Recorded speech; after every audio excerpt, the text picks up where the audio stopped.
the back post and the front post. And I want to keep this like that, the lid closed. And I want to carefully put this back down. Nope. That spring just doesn't want to cooperate.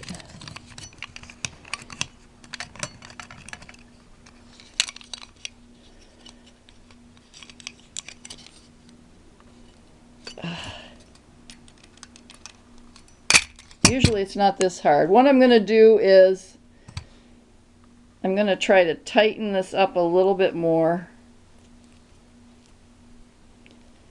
And on this end I'm going to try to tighten that little loop down a little more. Okay. Now I'll try to get it snapped on.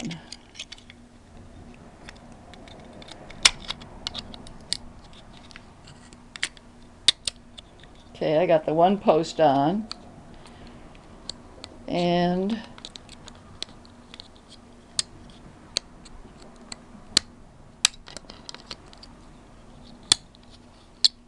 okay, I'm going to make sure they're both snapped on well.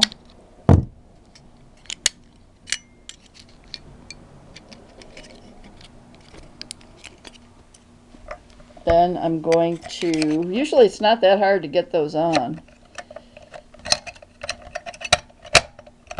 Get it back down. Let's see if it, nope, it's working. Has that snap, so it's in there. All right, so we want to put this back on there to hold everything in place.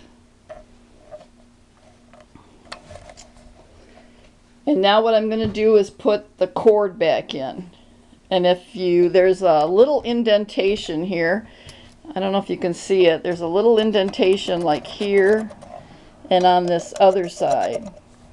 And this cord fits in, and it's got this metal stop so that you can't pull it out. So you want to get this back up in here. There. Then you want to make sure the cord isn't twisted. And gently lift up this top housing and get that in there. Let me double check to make sure the spring didn't come loose. Nope, spring didn't come loose. So put the rubber band back on, and then I'm gonna go into cleaning this lens assembly before we put it back in here. And that's going to be I'm going to do it in a separate video because I want to have enough time to show you everything. So I'm going to stop this one, and we're going to go on to the 6th video.